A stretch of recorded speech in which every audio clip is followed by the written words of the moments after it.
الحمد لله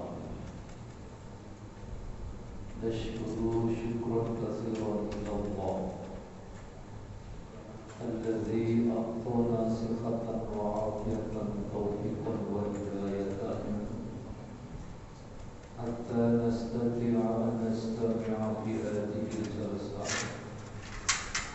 في مسجدنا هذا مسجد الإخلاص في هذه الليلة صلاة وسلاما دائمين متلازمين إلى حبيبنا وشفيعنا وقرة أعيننا ومولانا محمد الذي أرسلنا من الظلمات إلى النور بوسيلته للإسلام أما بعد إلى حضرة النبي المصطفى رسول الله صلى الله عليه وسلم وإلى أزواجه وذريته وسائر الكرام شكر الله لهم الفاتحة.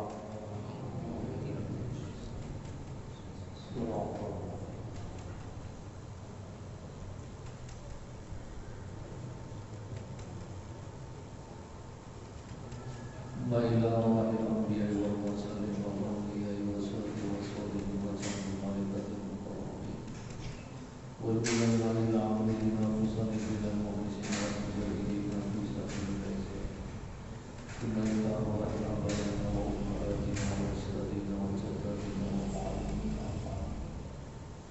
ونعوذ خصوصا إلى مؤلف هذا الكتاب الفاتحة.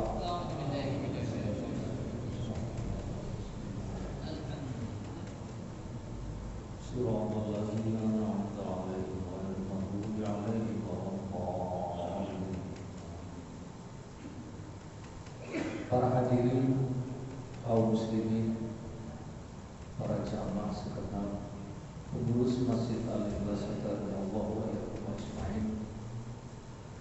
Alhamdulillah, bersyukurillah malam ini kita semuanya bisa bertemu kembali bermuajaah dalam keadaan sehat walafiat. Mudah-mudahan kehadiran kita semuanya ini senantiasa dicatat oleh Allah sebagai amal ibadah kita. Bismillahirrahmanirrahim. Wa sunanul haji sab'un al-ifradu wa huwa taqdimul haji ala al-umrati wa talbiyatu wa tawaful qudumi. Bapak-bapak, para jamaah, setelah kita sama-sama mempelajari tentang rukun-rukun haji, wajib-wajib haji, sekarang masuk kepada sunnah-sunnah haji. Nah, sunnah-sunnah haji ini ada 7. Al-ifradu, yang pertama adalah ifrad. Jadi kalau mau mengambil kesunahan daripada haji, berarti bentuk haji yang diambilnya adalah haji ifrad. Bukan haji qiran, bukan haji tamattu. Nah, sementara kita di Indonesia mengambil jenis hajinya itu bentuknya haji tamattu, tentu juga mempunyai alasan. Menunggu waktu pelaksanaan sampai wukuf di Arafah yang memang waktunya masih cukup lama, maka lebih aman kalau orang tersebut mengambil haji tamattu. Nah, ini haji ifrad ini untuk yang datangnya itu sudah tinggal beberapa hari lagi sudah mau wukuf di sana. Jadi ini kesunahannya ifrad dulu. Saya perlu mengulang kembali perbedaan antara ifrad dan tamattu itu. Ketika haji ifrad berarti niatnya itu haji dulu. Labbaik Allahumma hajjan wa ahramtu bihi. Kalau labbaik Allahumma labbaik Allahumma umratan wa akhramtu biha, itu umroh dulu, haji tamattu. Sedangkan kalau haji haji ifrad, maka niatnya haji dulu. Jika terjadi perbedaannya, tidak boleh dilepas kain ihramnya selama belum sampai rangkaian wajib-wajib dan rukun haji yang lain. Itu bedanya seperti itu. Kalau tamattu, umroh sudah selesai, sudah. Ya, tawaf, sa'i, ta'alul sudah selesai, dilepas kain ihramnya. Tapi kalau untuk ifrad belum boleh dilepas. Makanya sekarang orang berangkat minggu-minggu ini berangkat sana, terus Nabi haji ifrad, niat haji dulu. Nah, begitu sudah niat haji sampai di sana, nanti kemudian tawaf. Setelah tawaf, sa'i boleh, tidak juga boleh apa-apa. Nah, tapi tidak boleh tahallul. Ya. Hanya tawaf saja, tidak boleh tahallul. Terus kemudian kain ihramnya tetap dipakai. Larangan-larangan tetap berjalan. Tidak boleh menyisir rambut, tidak boleh menggunakan pakaian yang dijahit, dan tidak boleh menggunakan wangi-wangian dan segala macam. Banyak hal yang harus dihindari. Berhari-hari sampai dengan selesai pelaksanaan ibadah haji, sampai dengan tawaf ifadah. Nah, kalau sampai dengan tawaf ifadah terhitung dari sekarang, ini Idul Adha tanggal berapa? 29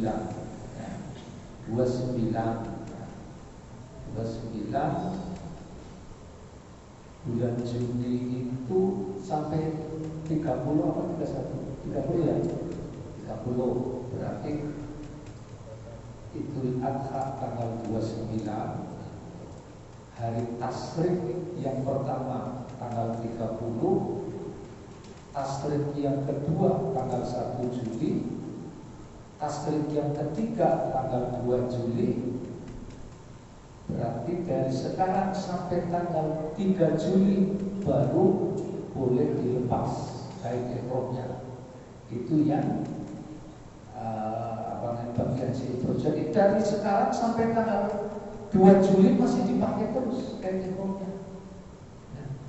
Nah, ini yang bagi haji ifrad. Yang berikutnya yang mengenai sunnah-sunnah ini, jadi pengertian ifrad tadi taqdimul haji al umroh, mendahulukan haji ketimbang umroh. Wa talbiyatu, sunnah berikutnya adalah membaca talbiyah. Nah, membaca talbiyah ini bukan pada saat tawaf. Tawaf tidak ada bacaan talbiyah. Jadi bacaan talbiyah ini disunahkan setelah dia niat.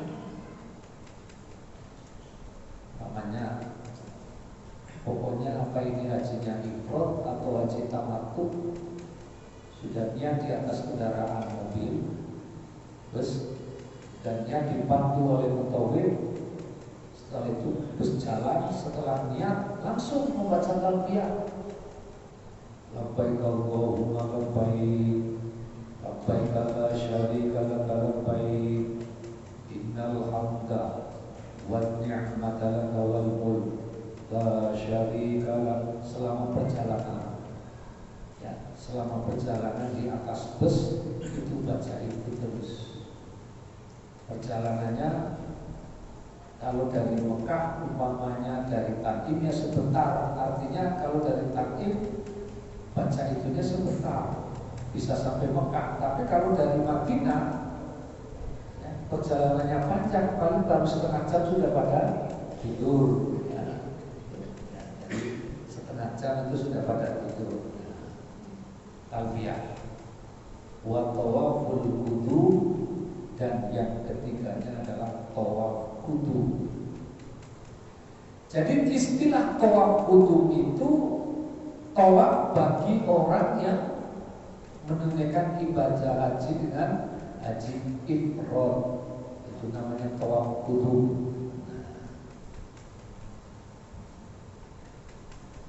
Qaddama sudah dahulu annal hajja ala salasati anwa'in, bahwasanya haji itu terbagi menjadi 3 bagian.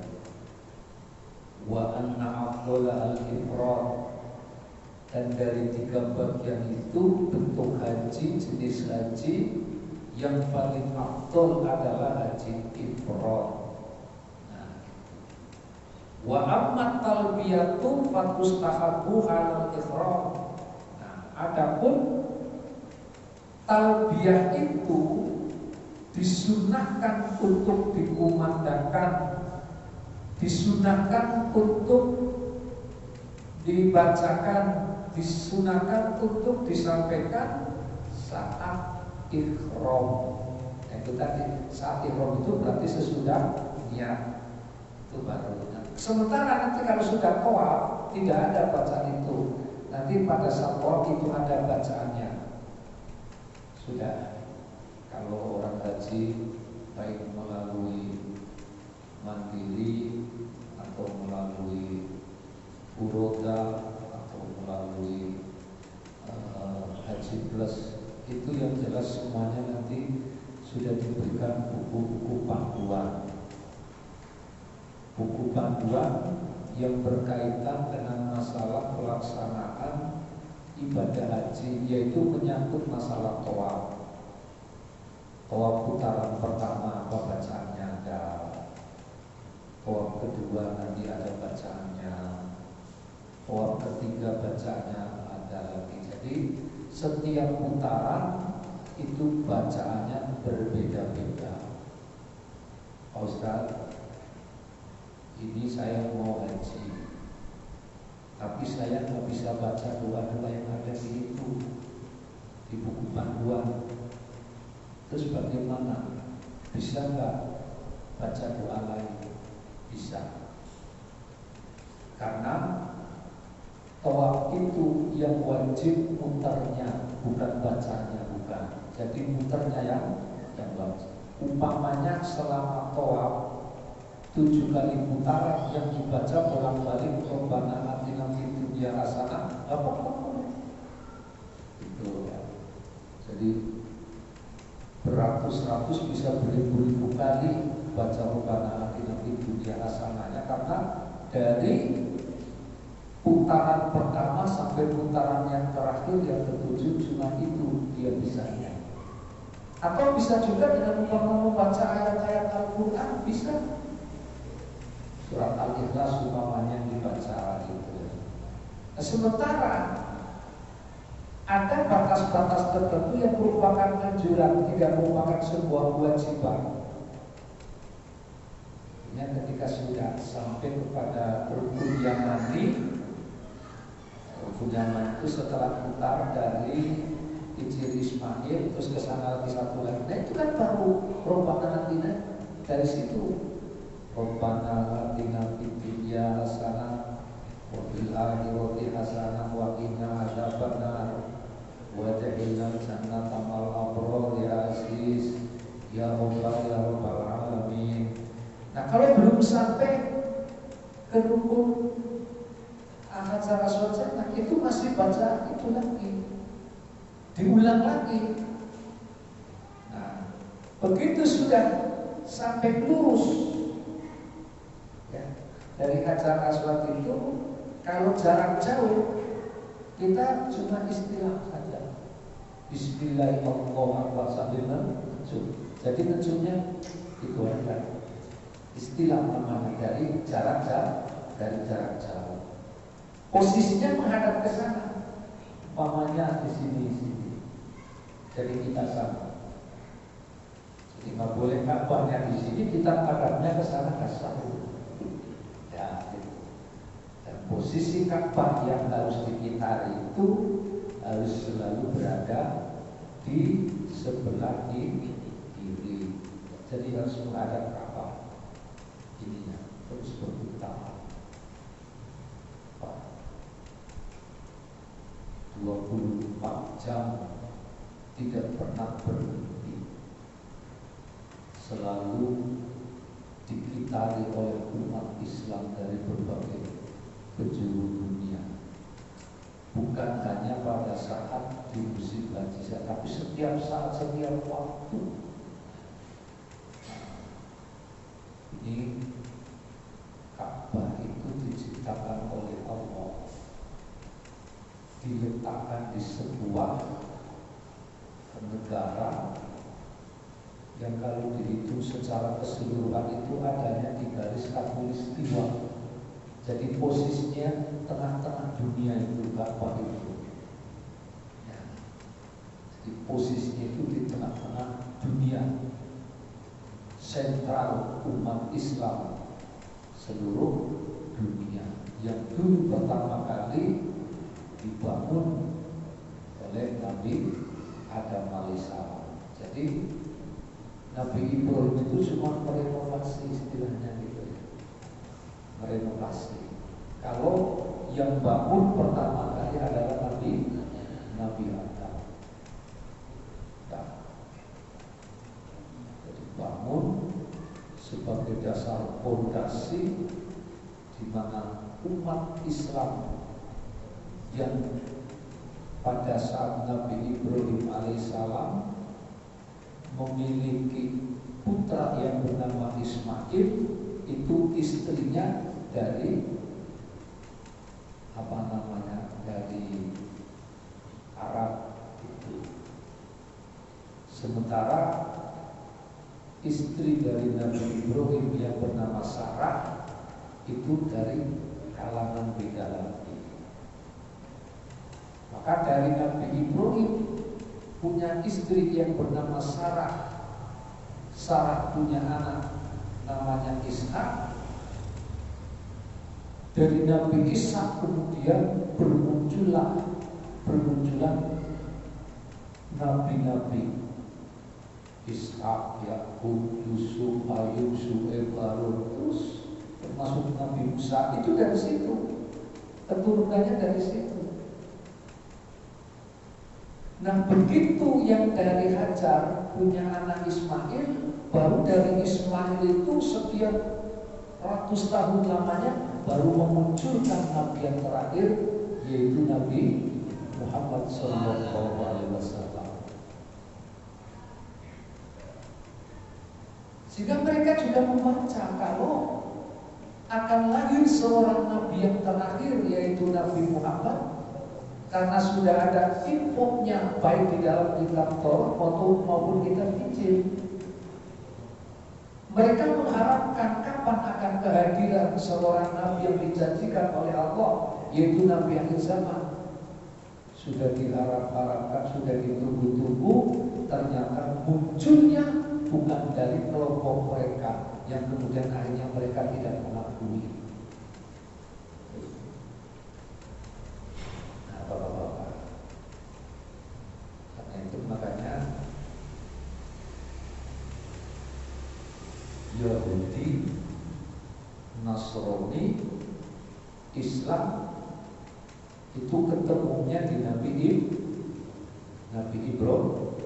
Ibrahim alaihissalam.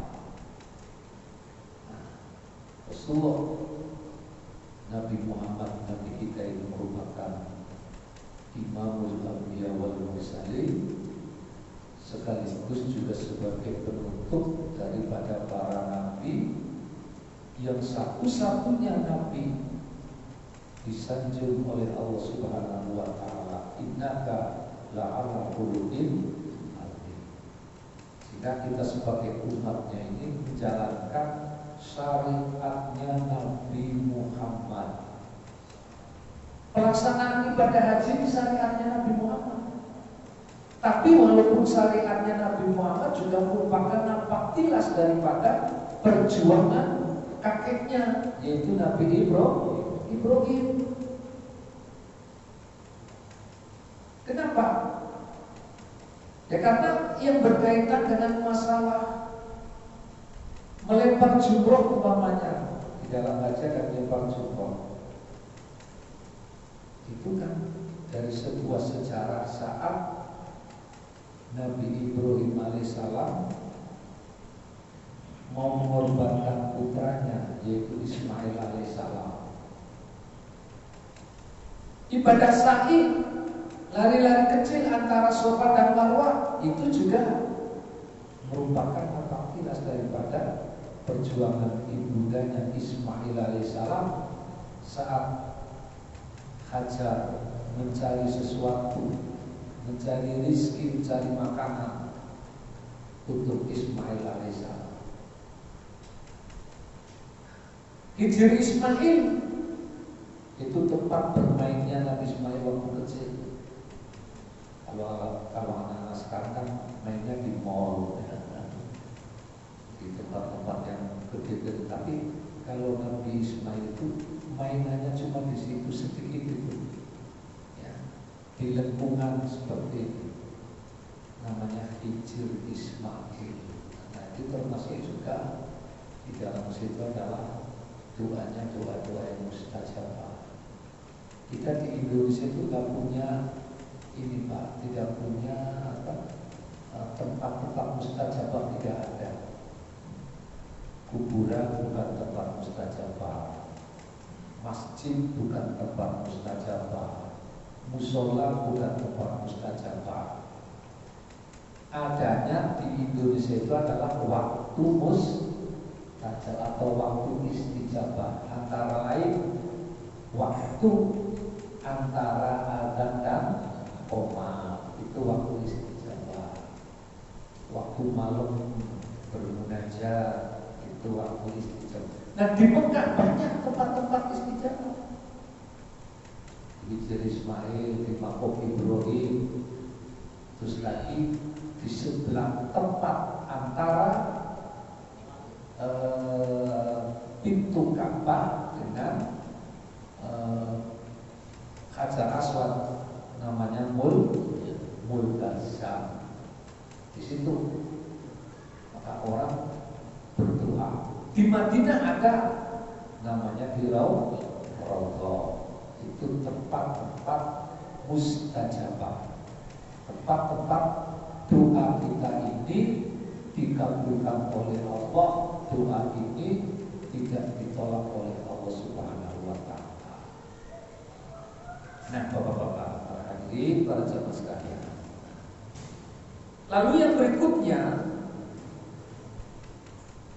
wal mabitu bi Muzdalifah,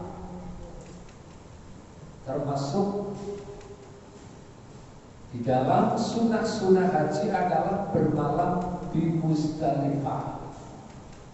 Jadi tanggal 9-nya tadi siang habis melaksanakan wukuf di Arafah yang kaitannya dengan rukun haji. Setelah selesai wukuf di Arafah, malam harinya ke Muzdalifah. Itu sunnah, bukan wajib.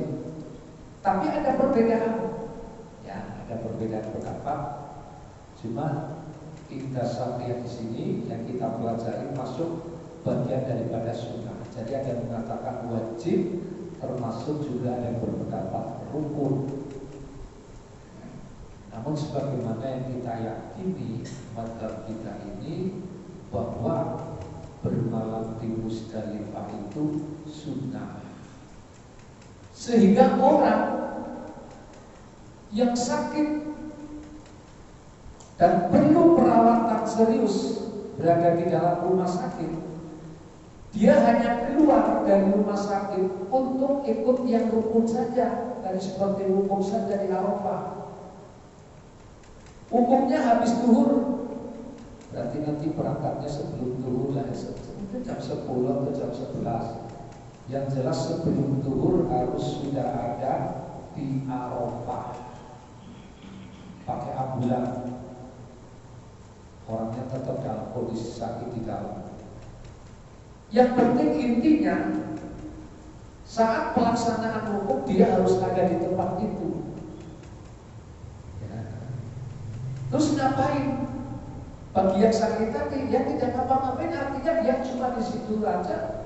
Kalau dia masih umpamanya masih bisa membaca sesuatu doa-doa, ya dibaca doa-doanya. Kalau umpamanya dia dalam kondisi yang sakit parah yang tidak bisa melakukan aktivitas apa-apa, ya nggak apa-apa. Yang penting harus ada di situ. Atau umpamanya koma atau pingsan atau apa, yang penting saat itu harus ada di tempat tersebut. Jadi wukuf itu artinya berhenti. Waqafa yaqifu. Makanya kalau ada orang wakaf itu berarti berhenti. Hartanya berhenti dari milik pribadi, berhenti kembali lagi menjadi milik Allah. Kayak masjid itu kan wakaf, berarti sudah berhenti. Artinya sudah kembali lagi milik Allah. Kemudian kalau di dalam bacaan Al-Quran juga ada namanya waqaf, berarti berhenti. Ada waqaf lazim, waqaf jawaz, kan seperti itu. Ada waqaf yang sebaiknya berhenti. Kalau baca ada waqaf yang harus berhenti. Ada waqaf yang pakai lam alif berarti harus berlanjut bacaannya begitu. Itu kalau itu kaitannya dengan ilmu tajwid. Tapi secara bahasa bahwa yang disebut waqaf itu berhenti. Berarti saat orang-orang wukuf itu berhenti, artinya berdiam diri di situ dengan melakukan aktivitas-aktivitas yang kaitannya dengan ibadah. Aktivitasnya apa? Doa.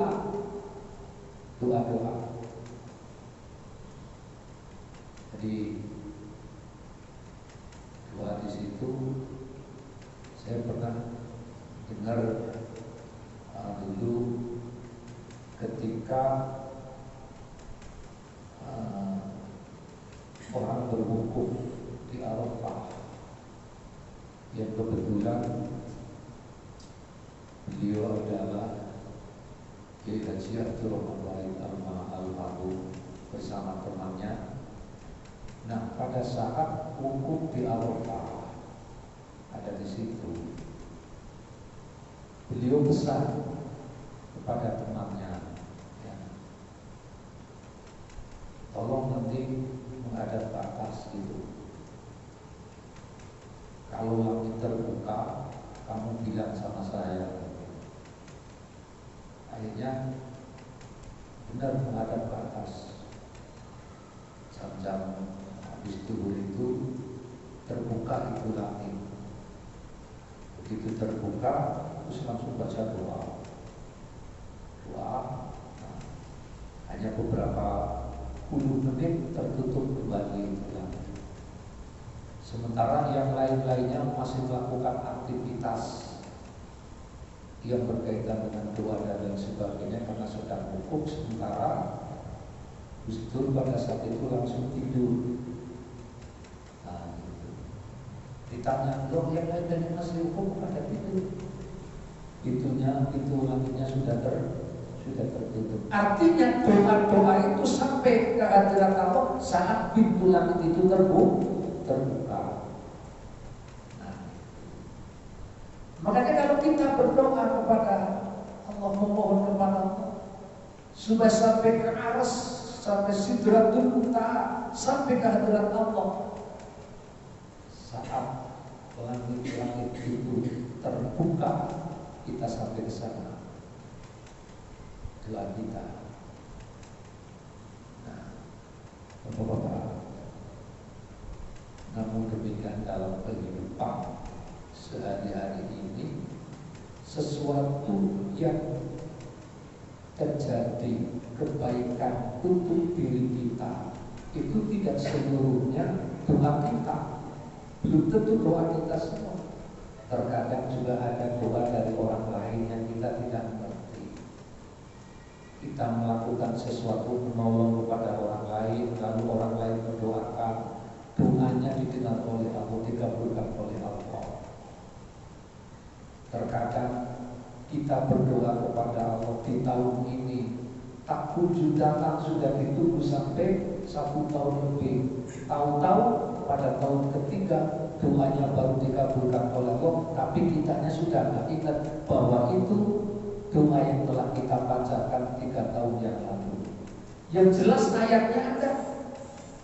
Wa idza salaka anni fa inni qarib. Wa idza salaka ibadi anni fa inni qarib. Ketika hambaku bertanya kepada ya Rasulullah tentang aku, jawablah kalau aku ini dekat. Uji budak wadah dari dada, saya akan mengabulkan permohonannya orang-orang yang bermohon, orang-orang yang berdoa. Jadi itu janji Allah sudah seperti itu. Allah sudah berjanji bahwa setiap orang yang berdoa, doanya akan dikabulkan oleh Allah. Tetapi kita jangan pakai ukurannya, jangan ukur doanya Rasulullah. Kalau doanya Rasulullah ukurnya apa? Doa sekarang, dalam beberapa menit kemudian langsung, kan gitu. Kalau kita kan nggak seperti itu. Menunggu waktu cukup lama. Nah, yang penting apa yang kita sampaikan, apa yang kita doakan itu kita harus yakin bahwa doa kita ini didengar oleh Allah, diterima oleh Allah, diijabah oleh Allah Subhanahu wa Ta'ala. Jadi ini mabit bermalam di Musdalifah, menunggu waktu sampai jam 12 malam sambil mencari batu kerikil untuk persiapan melempar jumroh di Mina. Ya. Persiapan di hari pertama 7 biji. Persiapan di hari kedua 7 kali 3. Tapi nyarinya di situ pada saat itu juga, dalam waktu itu. Pak Ustaz, kan orang yang haji itu dari berbagai belahan dunia kan jumlahnya banyak, bukan ratusan ribu, jutaan. Itu bagaimana, batunya cukup enggak?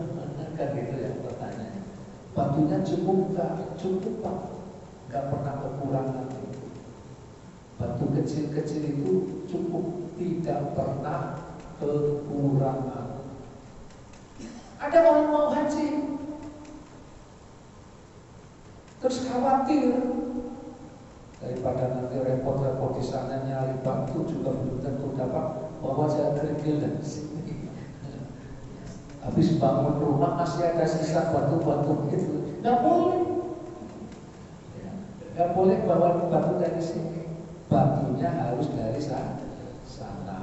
Itu nggak boleh bawa dari sini. Ya. Nah ini Allah punya kuasa. Artinya apa? Karena memang ini merupakan syariat dari Allah, bisa saja nanti Allah mengutus malaikat ketika kekurangan batu, kemudian batu dikasih lagi. Orang di sana itu kan banyak hal-hal yang memang di luar nalar. Kan saya udah pernah cerita beberapa kali itu yang masalah saya jarum betul itu kan. Iya itu kan artinya kan di sana tidak ada, tapi kok nyatanya bisa 2 kali. Kan berarti kehendak Allah. Allah sedang menunjukkan kekuasaannya. Itu banyak hal di sana yang di luar nalar. Karena itu terkadang juga sikap-sikap kita yang ada di sini bisa juga ditunjukkan oleh Allah di sana. Nah karena itu maka Pak, sebelumnya kita kesana itu harus untuk lebih membersihkan diri. Ya. Kalau umpamanya orang sedang haji kok di sana salah terus, bingung terus, banyak-banyak istighfar. insya Allah. Ini saya punya saudara beberapa 2 atau 3 tahun yang lalu berangkat umroh. Nah, itu berangkat umroh. Kalau ini posisinya di Madinah. Terus sudah ya beberapa hari, bukan hari pertama, sudah beberapa hari, sekarang 2 atau 3 hari. Terus kemudian ada sesuatu yang mestinya pulang sama rombongan, dia nggak pulang sama rombongan. Udah, kamu pulang sana dulu, saya masih di sini. Nanti saya sudah tahu ini kok itu. Dia bilang begitu, hanya bilang begitu. Saya sudah tahu itu di sana itu tempatnya. Setelah ngomong begitu, malah nggak ketemu itu tempatnya itu. Akhirnya ada orang yang melihat, memperhatikan, kok ibu ini kelihatannya lagi bingung ini. Ibu lagi bingung ya. Oh iya ini. Akhirnya cuma ditunjukin ke sana itu Bu, baru dia. Padahal nggak jauh sebenarnya. Tapi pada saat itu matanya sudah dikabulkan oleh Allah Subhanahu wa Ta'ala. Makanya nggak boleh sombong, nggak boleh macam-macam di sana. Banyak-banyak beristighfar, banyak-banyak mohon ampun kepada Allah Subhanahu wa Ta'ala. Soalnya beda tempatnya ya. Nah, warokatan tawafi yang berikutnya, sunnah haji, yaitu sholat 2 rakaat, yaitu sholat sunat tawaf. Jadi berarti setelah orang itu keliling muter umroh tawaf 7 kali, setelah selesai terus sholat sunnah, namanya sholat sunnah tawaf. Usolli sunnat tawafi raka'ataini mustaqbilan qiblati lillahi ta'ala. Jadi ambil posisi mundur. Begitu sudah selesai putaran yang ke-7, ambil posisi mundur, lalu baca doa. Doa putaran yang terakhir yang setelah selesai tawaf. Nah, sesudah baca doa itu baru sholat 2 rakaat, namanya sholat sunnatul tawaf. Begitu sudah selesai sholat sunat tawaf 2 rakaat, maka dianjurkan untuk minum air zam-zam. Allahumma inna nas'aluka ilman nafi'a wa rizqan wasi'a wa shifa'an min kulli da'in wa saqamin. Itu bacanya seperti itu pada saat minum air zam-zam. Minta kepada Allah melalui air zam-zam itu yang diminum, memohon kepada Allah diberikan ilmu yang bermanfaat, dan mohon juga kepada Allah disembuhkan dari segala macam jenis penyakit, baik penyakit batin maupun penyakit zahir. Makanya di dalam hadis Rasulullah dikatakan ma'u zamzam lima syurbalahu. Air zam-zam itu diminum tergantung untuk apa niatnya. Insya Allah kalau niatnya untuk menyembuhkan penyakit, maka penyakitnya akan sembuh. Itu air zam-zam. Dan nggak boleh ragu. Orang ragu air zam-zam, air yang tidak steril, nanti takut sakit, akhirnya perutnya sakit betul. Nah, gitu. Jadi harus yakin air itu memang sudah disterilkan oleh Allah. Air yang diambil oleh jutaan umat Islam tidak pernah ada habis-habisnya. Didiamkan juga tidak pernah berlebihan. Di musim pandemi sepi, ditutup, Mekah tidak menerima orang-orang untuk umroh. Berarti airnya kan gak dipakai dari air, tapi gak pernah keluar. Gitu. Gak pernah keluar. Begitu saat musim haji, jutaan umat Islam dari berbagai belahan dunia semuanya dapat, tidak ada yang tidak dapat. Selain yang diminum di sana juga dibawa pulang. Pulang 5 liter itu kan, 5 liter itu kan kalau orang Indonesia. Kalau Cina saya lihat itu pakai jerigen itu. Kayaknya ada 10 apa? Ada 10 liter itu saya lihat di bandara mereka dipanggul itu. Nah, jadi mereka panggul itu. Kalau kita 5 liter, nah, 5 liter itu yang dapat jatah. Belum lagi kadang-kadang pada bawa botol-botol dikit-dikit, 3 botol, 4 botol, 5 botol, tapi nggak pernah ada habis-habisnya. Tuh, menunjukkan sesuatu yang sangat luar biasa. Jadi diambil oleh jutaan umat Islam, tidak kekeringan, tidak diambil pun juga tidak berlebihan, tidak sampai terjadi kebanjiran. Artinya sudah kadarnya itu sudah diatur oleh Allah. Coba sumur kita punya sumur diambil oleh orang ratusan ribu habis, akhirnya itu kering. Wal mabitu fi Mina. Yang berikutnya, sunnah yang berikutnya bermalam di Mina. Jadi bermalam di Mina ini lanjutan setelah bermalam di Musdalifah. Nah, kalau bermalam di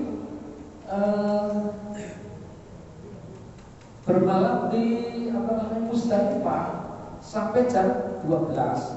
Lewat dari jam 12, kemudian melanjutkan perjalanan ke Mina.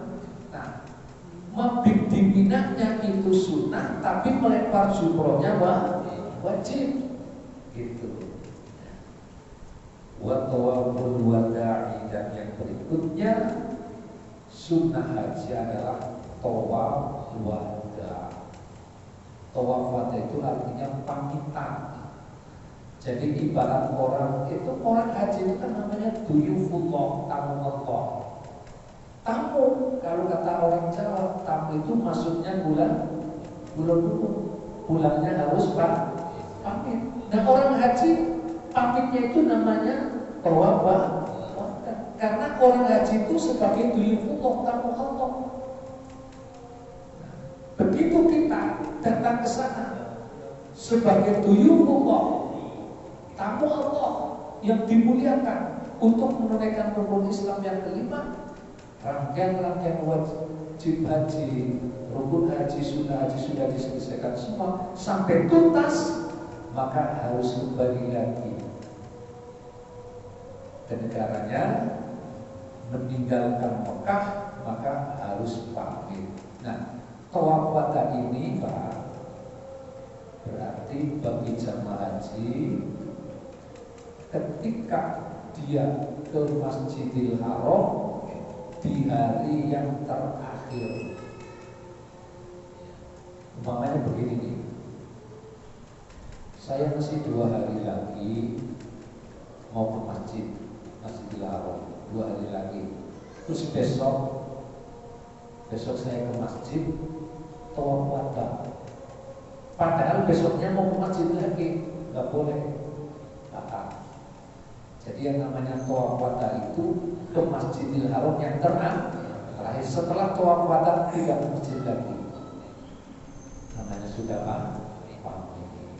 Ya, kalau pamitnya ya Allah, mudah-mudahan kami bisa kesini kembali begitu pamit. Gitu. Ya, jadi mudah-mudahan diberikan kemudahan lagi saya bisa kemari berbagi. Nah, Bapak-bapak, para hadirin, para jamaah sekalian, sampai di sini dulu yang dapat saya sampaikan pada malam ini. Sebelum kita akhiri, seperti biasa mungkin ada yang mau ditanyakan, silakan Pak.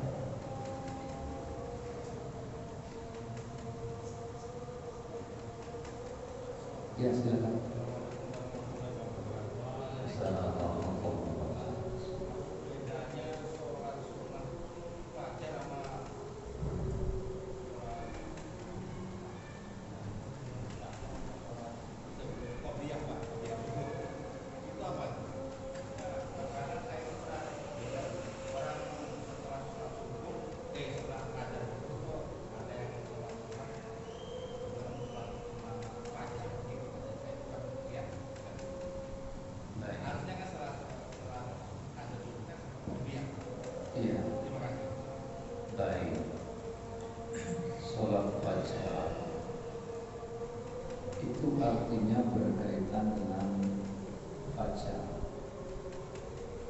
Fajar ada dua, ada fajar sidik, ada fajar kadhib.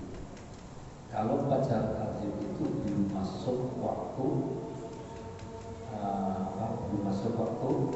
subuh, itu fajar kadhib. Nah, fajar sidik masuk waktu subuh. Ketika fajar sidik kita sholat fajar, artinya sholat yang berkaitan dengan terbitnya fajar sidik. Nah, sesudah itu kemudian kan masuk waktu subuh. Begitu masuk waktu subuh, kita belum mengerjakan sholat wajib, yaitu sholat wajib subuh. Sholat sunnah dulu 2 rakaat, namanya sholat sunnah qobliyah. Berarti lebih dulu sholat fajar. Sesudah sholat fajar lalu sholat qobliyah. Tetapi untuk sholat subuh tidak ada sholat sunnah ba'diyah. Artinya sesudah sholat subuh tidak ada sunnahnya. Yang ada sunnahnya hanya sebelum subuh. Nah, sebelum subuh qobliyah, ba'diyahnya tidak ada. Yang tidak ada sholat sunnah ba'diyahnya itu selain sholat subuh adalah sholat asar. Makanya tidak ada sholat asar. Tetapi orang boleh sholat sunnah sesudah asar kalau ada sebab. Umpamanya ada sebab, umpamanya habis sholat asar terjadi gerhana matahari. Gerhana mataharinya terjadi sesudah sholat asar, akhirnya kita sholat gerhana, nggak apa-apa, boleh. Kemudian kita di musola sana tadi udah sholat asar, habis dari musola terus masuk, habis dari sholat asar di musola terus kita ke masjid sini. Kan tadi sudah sholat asar di sana, masuk ke masjid di sini, sholat nggak apa-apa, namanya sholat tahiyatul masjid. Itu ada sebab masuk gitu. Yang tidak ada itu kalau tadi asarnya di sini gitu, asarnya di sini, maka sesudah asar tidak ada lagi sholat 2 rakaat. Itu banyak. Baik, ada itu. Baik, kalau tidak ada saya sudah sampai di sini. Rabbana wa sana wa illam taghfir lana wa tarhamna lanakunanna minal khasirin. Allahumma zidna ilman wa sunnatan mawasiya. Rabbana atina fid dunya hasanah wa fil akhirati hasanah wa qina adzabannar. Subhana rabbika rabbil izzati amma yasifun wa salamun ala al mursalin. Alhamdulillah.